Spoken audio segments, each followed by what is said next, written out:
A shepherd who pastured a flock of sheep by the sea, seeing how calm the waves were, conceived a desire to sail forth and do some trading. So he sold his sheep, bought some dates, and set sail. But a heavy storm arose, and the boat was in danger of sinking. So he threw his cargo overboard, and with great difficulty, saved himself with his empty boat. Some time later, a man came along. As he was admiring the calmness of the sea, which seemed quiet at the moment, our shepherd spoke up and said to him, "Ah, my good man, she wants some more dates, it seems.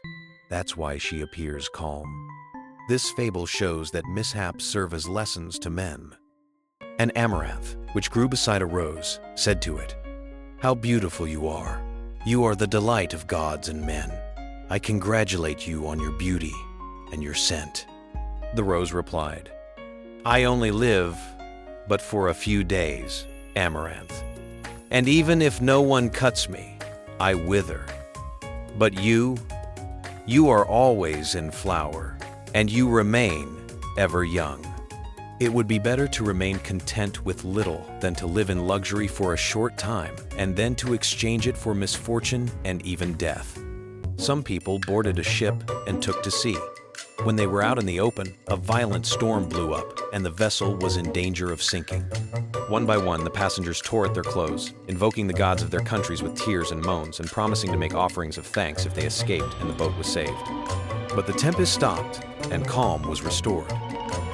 So they began to make merry, to dance, to leap about like people do who have escaped from an unforeseen danger.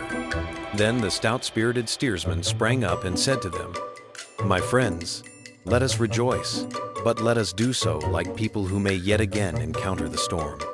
The fable shows that you shouldn't become too elated with success, and that you should remember the fickleness of chance. Some fishermen were hauling in a large dragnet.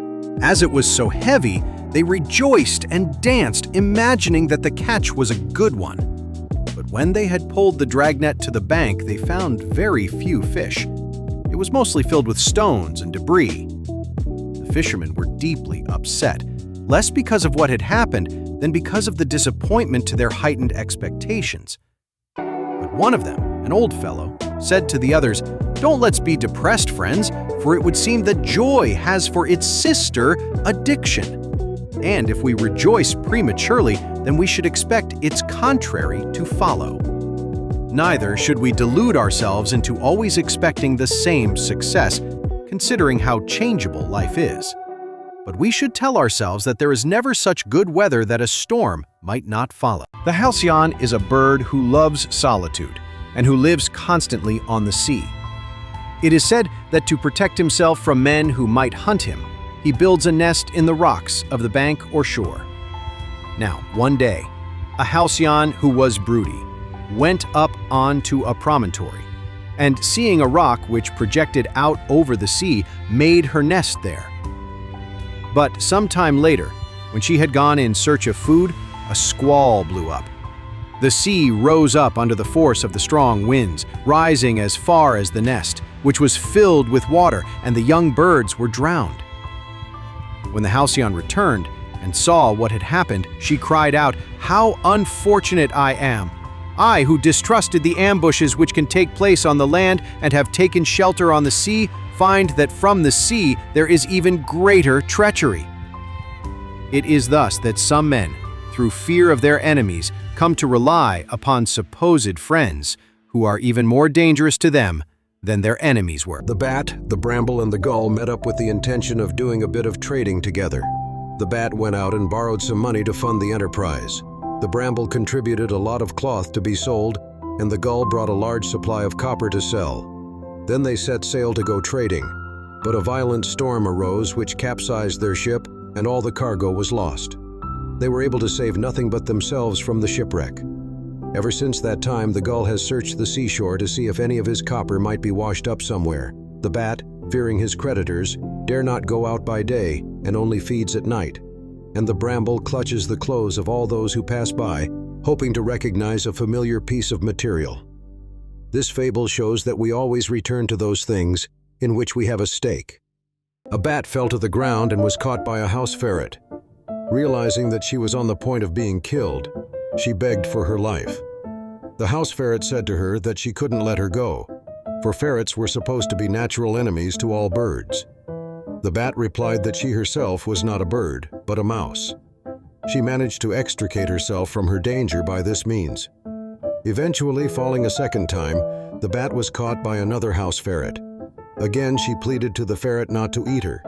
The second ferret declared that she absolutely detested all mice, but the bat positively affirmed that she was not a mouse, but a bat. And so she was released again. And that was how she saved herself from death twice by a mere change of name. This fable shows that it is not always necessary to confine ourselves to the same tactics. But on the contrary, if we are adaptable to circumstances, we can better escape danger. One day, the asses tired of suffering and carrying heavy burdens, and they sent some representatives to Zeus, asking him to put a limit on their workload.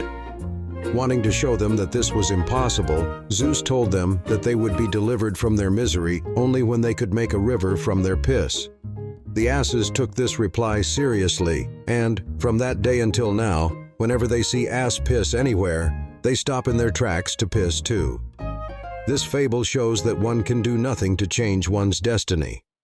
Trudging along a cliff path, some travelers came to a high point. In the distance, they could see some brushwood floating on the sea. They mistook it for a warship and therefore waited, thinking it would land. Then the brushwood, pushed by the wind, came nearer, and they no longer thought it was a warship, but a cargo ship. Later on, when they got to the beach, they realized that it was only a clump of brushwood, and they agreed. What fools we were to wait for something that was nothing. This fable shows that some people who appear formidable because they are strangers reveal at the first test that they are non-entities.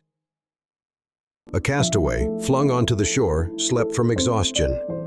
But it wasn't long before he woke, and seeing the sea, reproached her for seducing men with her tranquil air.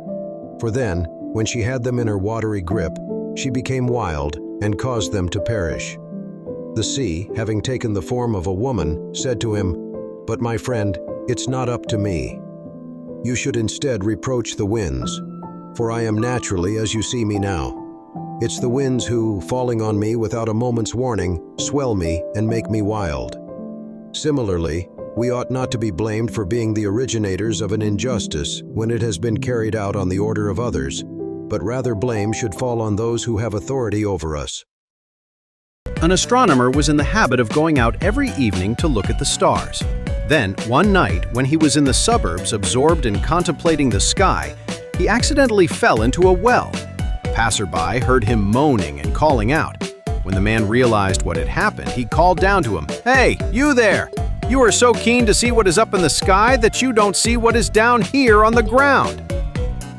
One could apply this fable to men who boast of doing wonders and who are incapable of carrying out the everyday things of life. A linnet in a cage hooked to an open window sang during a night. A bat heard his voice from a distance and, coming near, asked him for what reason he chose to keep quiet by day and sing only at night. The linnet said, "I am not without motive. I make use of the night to do my singing because it was by singing during the day that I was caught. So since then, I have grown wiser." The bat replied, "It's a bit late now to be so much on your guard. It seems pointless. You should have thought of that before you were caught." This fable shows that when misfortune has come, regrets are useless.